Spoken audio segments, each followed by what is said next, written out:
Olá, queridos amigos, queridos irmãos. É com muita alegria que aqui estamos para mais um encontro. É muito gratificante esse reencontro para mais uma reflexão em torno dos ensinamentos do nosso querido Mestre Jesus. E felizes e agradecidos estamos por essa oportunidade de homenagearmos o nosso querido Dr. Bezerra de Menezes, nessa 21ª semana comemorativa dos 190 anos de sua vinda ao nosso planeta. E que bom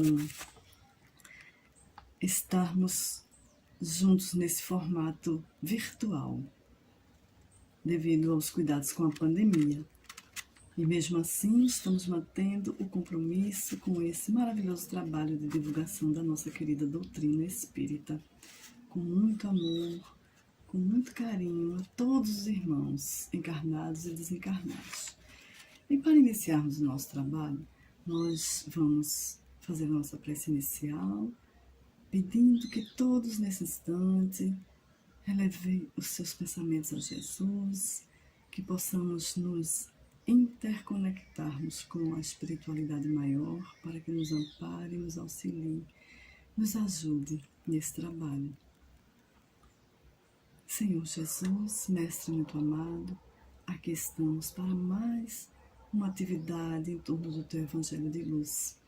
Agradecidos estamos, Mestre, por mais essa oportunidade e pela presença dos Teus benfeitores espirituais que nos amparam, nos auxiliam, estão sempre conosco.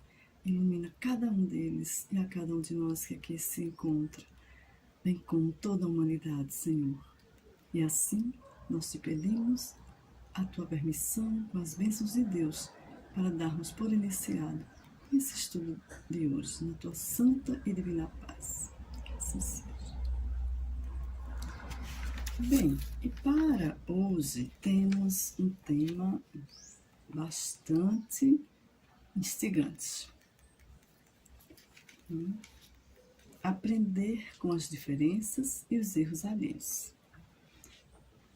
Aprender a conviver é um dos pilares da educação e se torna mais instigante ainda porque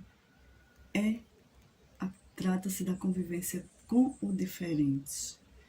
E a gente já detecta aí de início a palavra tolerância e em seguida o verbo aprender, que são duas lições que precisamos trabalhar ao longo da nossa existência.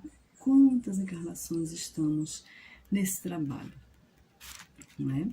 E aprender a lidar com as diferenças é um exercício muito difícil, que demanda um esforço muito grande, pois as diferenças tendem a incomodar um pouco, principalmente no início da história de cada um de nós, na infância, e precisa ser trabalhada a partir desse momento. A forma como, em criança, começa a lidar com elas, com essas diferenças, é que dá indícios de como vão se tornar os indivíduos lá na frente, no futuro. Serão pessoas emocionalmente equilibradas ou individualistas ao longo do tempo. Como um dos mais importantes pilares do relacionamento, o ponto principal é não temer essas diferenças, e sim aprender com a diferença do outro, que vem para nos ensinar, vem para nos ajudar a nos melhorarmos. E às vezes a maturidade que nós precisamos está nessa convivência, não é? Porque a diferença do outro não vem para nos destruir, vem para trabalhar em nós a questão do respeito, do amor ao próximo, tão bem pregado por Jesus. Esse pilar da boa educação diz que devemos aprender a conviver para estabelecer entre todos que existe o pensar diferente. Precisamos trabalhar a percepção e o respeito aos interesses da coletividade.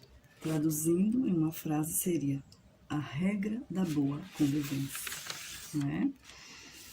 E o respeito, aliado à tolerância, é a palavra de ordem para o nosso exercício no nosso dia a dia, um exercício constante para todos nós que estamos encarnados, trabalhando em busca da nossa reforma íntima, que é o nosso ponto principal durante tantas encarnações. E graças a Deus estamos aqui mais uma vez nessa tentativa. E para isso, deve-se ter a coragem de olhar para dentro, olhar para as nossas próprias mazelas, para as nossas dificuldades e incompletudes que precisam ser enfrentadas. E nós, como espectadores de algum erro alheio, temos a oportunidade de nos colocarmos no lugar do outro, para refletir, trazendo o aprendizado para esse despertar, que é a questão da consciência. Daí a necessidade de olhar para dentro. É como aquela passagem da mulher adúltera que Jesus acolheu, salvou-lhe do apedrejamento, mas recomendou-lhe: vai e não tornes a pecar, para que não te aconteça algo pior. Quer dizer, vai, segue a tua vida, ressignifica essa vida, remodela, vira a página e começa a trabalhar o sentimento, não é? E isso nos remete a uma questão que a irmã Cidelfo lembra e abre o seu livro Reforma Íntima Sem Martírio, quando ela diz: jamais deverá deixar de ser o centro de nossas cogitações nas vivências espíritas esse questionamento: em que estou melhorando? E ela continua: é justo que abracemos amorosamente os compromissos abandonados de outros tempos e aplanemos os caminhos tortuosos. E quantas vezes nesses caminhos, infelizmente, nós mesmos retardamos um pouco a nossa evolução, por nos deixarmos envolver em situações onde por vezes discriminamos alguém, fizemos alguns julgamentos ou tivemos algumas atitudes infelizes próprias do estágio evolutivo em construção. Então, por isso que ela diz que precisamos abraçar amorosamente essa sombra que ainda teima em persistir. E a gente está tendo novas oportunidades para eliminar essas sombras.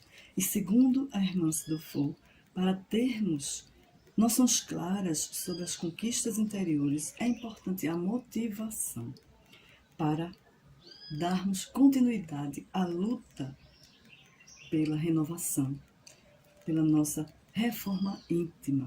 E é como diz um certo trocadilho que eu vi em uma live há poucos dias, que diz assim: tem que ter força de vontade, mas tem que ter vontade de fazer força. Isso significa que nossas conquistas não podem ser edificadas na calmaria. E forçoso se faz que comecemos a realmente olhar para dentro, avaliando o que já conquistamos e comemorando também cada conquista, para trabalharmos assim a nossa autoestima, como nos disse Jesus. Ama ao próximo como a ti mesmo. Então precisamos amar primeiramente a nós, em seguida amar o outro, que aí estamos realmente capacitados para fazê-lo. Aí vem uma questão: será que já conquistamos alguma virtude que já podemos configurar como aprendizado? Uma das grandes oportunidades desse aprendizado é justamente o convívio com as diferenças e os erros alheios, que é esse tema riquíssimo para hoje. E ele nos levanta mais um questionamento: como lidar com os erros dos outros?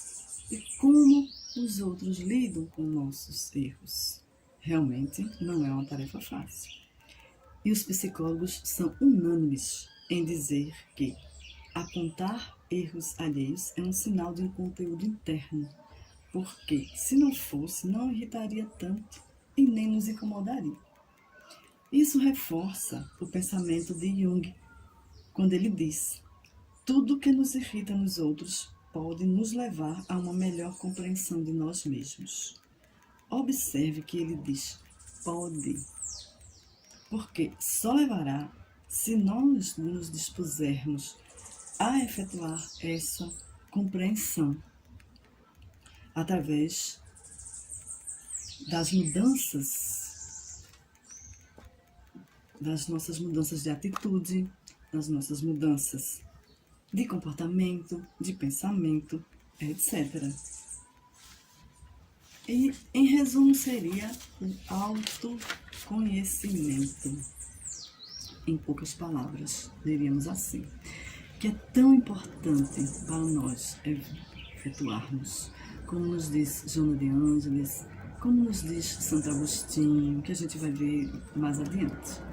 Portanto, a regra de ouro dos relacionamentos é simplesmente evitar apontar o erro. E, somado à tolerância, aí temos a receita infalível para qualquer relacionamento. E como nos diz até o Rossandro Klinger, porque todos nós somos passíveis de errar. E através do erro é que nós aprendemos com o outro, aprendemos a olhar para dentro, porque se eu vejo o erro no outro, ali tem um componente meu, como o Jung diz aqui. É a nossa sombra projetada no outro, quando a gente detecta algo em alguém, uma falha. Precisamos uns dos outros e não temos o direito de julgar e nem apontar erros. Até porque quem teria evolução que poderia fazer isso, simplesmente não faz, exatamente porque já galgou um patamar evolutivo que já olha com mais compreensão, com mais amorosidade. Até porque a gente representa um espelho uns para os outros. Considerando isso, a gente vê que, ao apontarmos o erro do outro, estamos nos projetando a nossa sombra naquela pessoa, no outro. Se identificamos tão facilmente uma falha na outra pessoa, é porque temos realmente muito agasalhada em nós essa falha. Por isso, identificamos no outro tão imediatamente, não é? E aí, Kardec, muito inteligentemente, na questão 918, perguntou ao Espírito de Verdade sobre os caracteres do homem de bem. E o Espírito de Verdade responde assim: o homem cheio de sentimento, caridade e amor é humano, é benevolente para com todos, porque vê irmãos em todos os homens. Esse item é o livro 3 do Livro dos Espíritos, no capítulo 12. E ele continua dizendo assim: é indulgente para com as fraquezas alheias, porque sabe que ele mesmo tem necessidade de indulgência. E Kardec continua, como um bom pedagogo que era, ele insiste na questão do conhecimento de si mesmo na pergunta 919. Qual o meio mais prático e mais eficaz para se melhorar nesta vida e resistir aos arrastamentos do mal? Ao que Santo Agostinho responde belamente, de uma forma fabulosa. Um sábio da antiguidade vos disse: conhece-te a ti mesmo. E Kardec insiste na questão. É bem interessante. Ele retruca para o Espírito de Verdade. Compreendemos toda a sabedoria dessa máxima. Porém, a dificuldade está precisamente em se conhecer a si mesmo. Qual é o meio de o conseguir? Santo Agostinho continua: fazei o que eu fazia de minha vida sobre a terra. Ao fim da jornada, eu interrogava a minha consciência, passava em revista o que fizera e me perguntava se não faltara algum dever, se ninguém tinha nada a se lamentar de mim. Essa frase nos remete a uma outra, agora do espírito Joana de Ângeles, que sintetiza de uma forma poética tudo isso que Santo Agostinho destaca, né, na pergunta 919. Ela diz: nunca permita que a outra pessoa se afaste da tua presença sem que leve algo bom dos minutos passados contigo. É de uma sabedoria fantástica essa frase da Joana de Ângeles. Que convite, que coisa linda em torno da gentileza, do amor fraterno, da compreensão e o entendimento do outro. E isso nos reporta agora a um cumprimento usado na África do Sul, que se chama Sawubona, que significa: eu te respeito, eu te valorizo, você é importante para mim. E a resposta a esse cumprimento é Shikoba, que significa: então eu existo para você.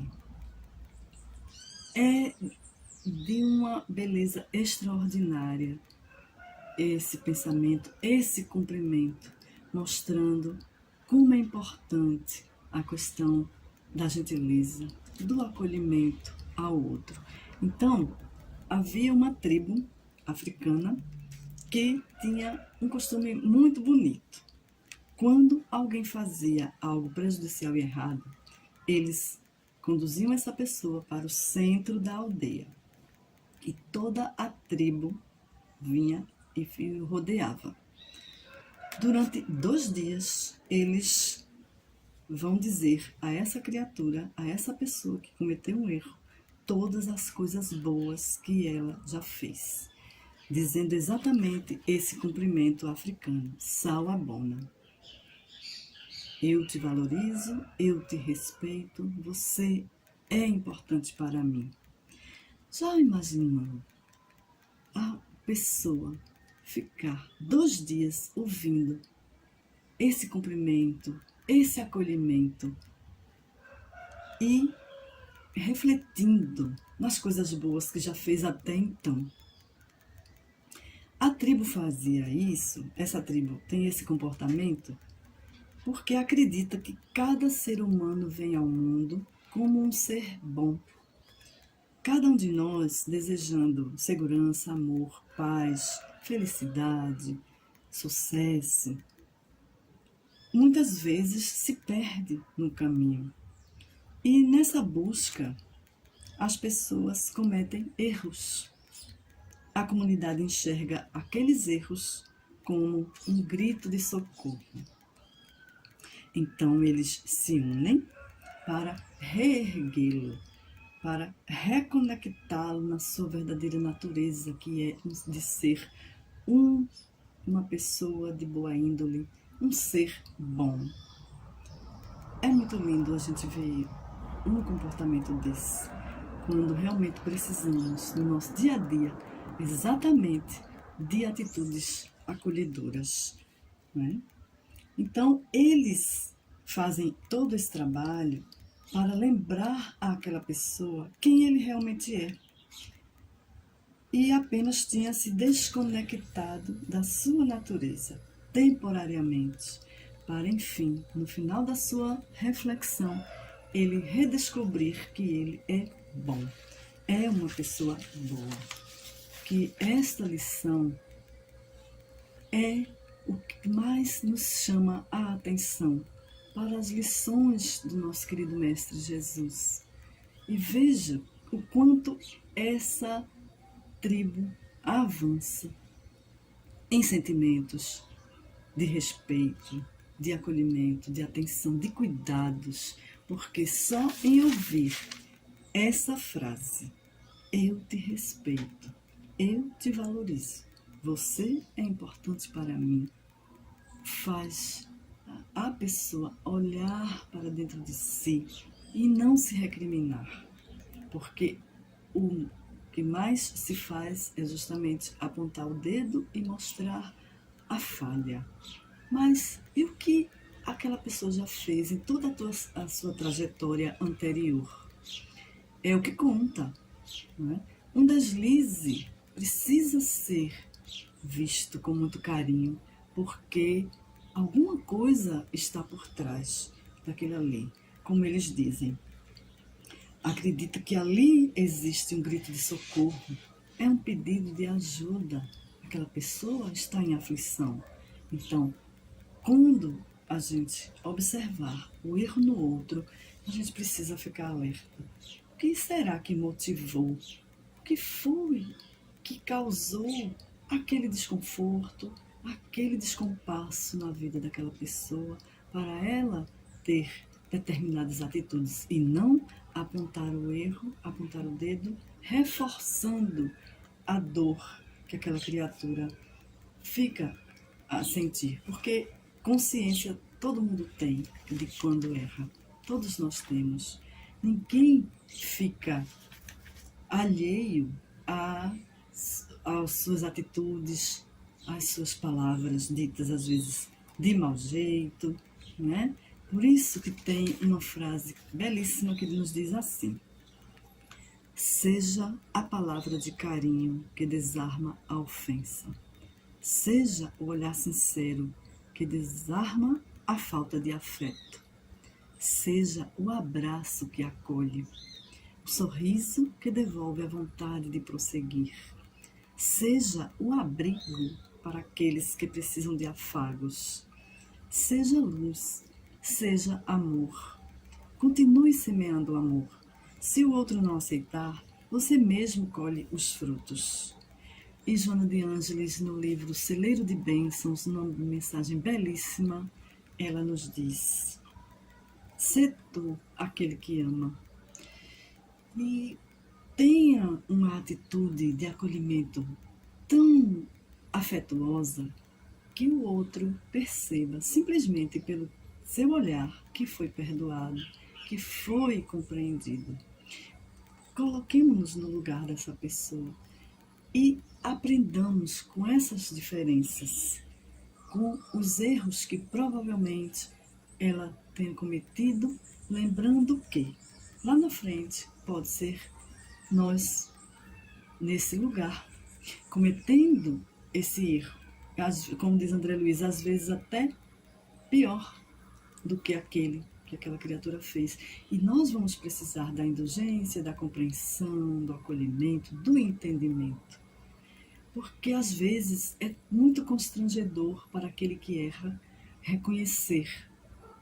Aí ele vem até nós, você percebe, cabisbaixo, sofrido, querendo retomar a amizade, o clima que volte a ser de afetuosidade. E às vezes a gente coloca um distanciamento, né?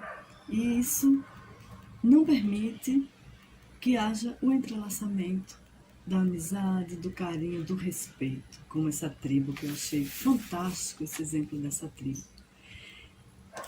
Para que a gente possa continuar no nosso dia a dia, na nossa vida de relação, usando esse cumprimento de gentileza. Como utilizamos aqui, gentileza gera gentileza. Mas com essa frase, eu te respeito, eu te valorizo, a gentileza sobe a um patamar de indulgência. Indulgência para com os outros, para com os nossos próprios erros. E sabendo que nós precisamos da compreensão do outro. E se não errarmos, também não aprendemos. Né? Aprendemos com os erros do outro para aproveitar, para refletir. Né? Abrir os nossos olhos, o nosso pensamento, as nossas intenções no nosso dia a dia. Aí a importância que está muito bem colocada aqui no nosso título: aprender com as diferenças e os erros alheios. Quantas lições podemos tirar de cada diferença que o outro nos apresenta, não é? Que é tão interessante aquele aquela pessoa que tem um pensamento diferente da gente, a gente já desperta e já vai observar tal assunto por outro ângulo de visão. E aí a gente cresce, o outro também cresce, né? Para isso precisamos da tolerância, realmente, que é um sentimento que a gente precisa trabalhar com muito cuidado, com muita delicadeza, para aprender a lidar com o outro, que vamos precisar, tanto aqui quanto quando sairmos daqui também. Então, meus irmãos queridos, nós queremos agradecer, primeiramente, essa oportunidade de estudos, de esse entrelaçamento, mesmo virtual, né?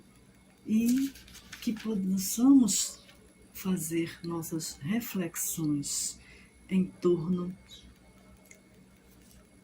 do tema proposto, sabendo lidar, achando uma maneira tranquila de lidarmos pacientemente com a tolerância e com as diferenças das pessoas que conosco convivem, principalmente nesse período de pandemia que nos exigiu ficarmos mais tempo junto dos nossos familiares, né? Pessoas amigas, que a gente precisou manter essa convivência com muito cuidado, né? Foi quando a gente começou a ver mais de perto as atitudes das outras pessoas e, a partir de então, olharmos para dentro de nós mesmos, que é muito importante e que Santo Agostinho nos convida com muito carinho. E hoje, graças a Deus, temos suporte para isso. Temos apoio de psicólogos, temos apoio de pessoas que fazem trabalhos de acolhimento virtual, por enquanto, por conta da pandemia, mas também temos presencial, que já houve até o momento, antes de começar a pandemia, já estava acontecendo esses encontros de acolhimento emocional. Nunca foi tão necessário para o ser humano como agora esse acolhimento, para olhar para dentro, porque é muito difícil pararmos para olhar para dentro, porque sabemos que ao olharmos para dentro, vamos precisar modificarmos, mexer em muitas coisas que nos incomodam, mas para isso estão aí os psicólogos que nos assistem, que podem nos ajudar a esse reencontro com a nossa essência. Precisamos trabalhar em nós o nosso eu sagrado. E temos tantas oportunidades, temos tantos recursos na internet, temos recursos de amigos que nos acolhem, que nos escutam, e também nós precisamos doar o nosso ouvido para o outro. Quantas pessoas solitárias sofrendo nesse período de distanciamento? Tantas pessoas que perderam seus entes queridos, que precisam nesse momento do nosso amparo, do nosso apoio, do nosso olhar tranquilo, acolhedor, principalmente na questão do acolhimento. Como é importante essa questão do acolher.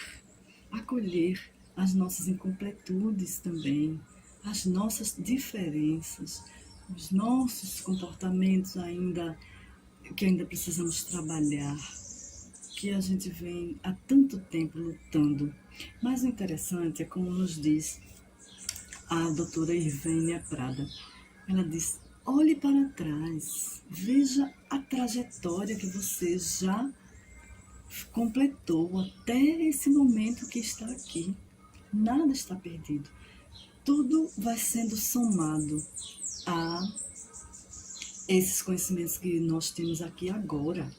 Então, é muito enriquecedor, é maravilhoso para nós, como espíritos agora conscientes, né, do nosso estar no mundo, principalmente diante desse momento que estamos passando.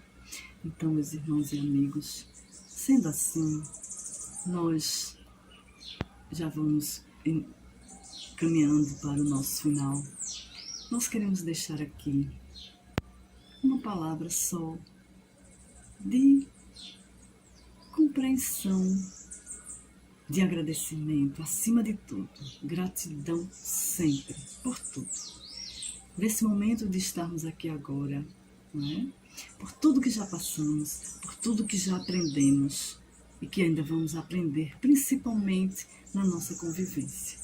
Então, quero desejar a todos nesse instante muita paz, agradecer do fundo do coração essa oportunidade ímpar de estarmos unidos nesse canal virtual e assim pedirmos a espiritualidade maior que nos assista sempre e convidar a todos para a reunião comemorativa amanhã dos 190 anos do nosso querido Dr. Bezerra de Menezes, esse espírito tão iluminado que nunca nos abandona. E sendo assim, convido a todos nesse momento para agradecermos e finalizarmos a nossa reunião. Elevemos o nosso pensamento ao meigo Rabi da Galileia para agradecermos por esses momentos de paz. Senhor Jesus, graças te damos por esses momentos maravilhosos que nos permitiste estar juntos. Ilumina e abençoa, Senhor, a cada um de nós aqui presentes, encarnados e desencarnados. Que as tuas bênçãos de paz e de luz permaneçam conosco hoje e para todo sempre. E assim, Mestre querido, nós te pedimos a permissão para encerrarmos o nosso estudo na tua santa paz. Que assim seja.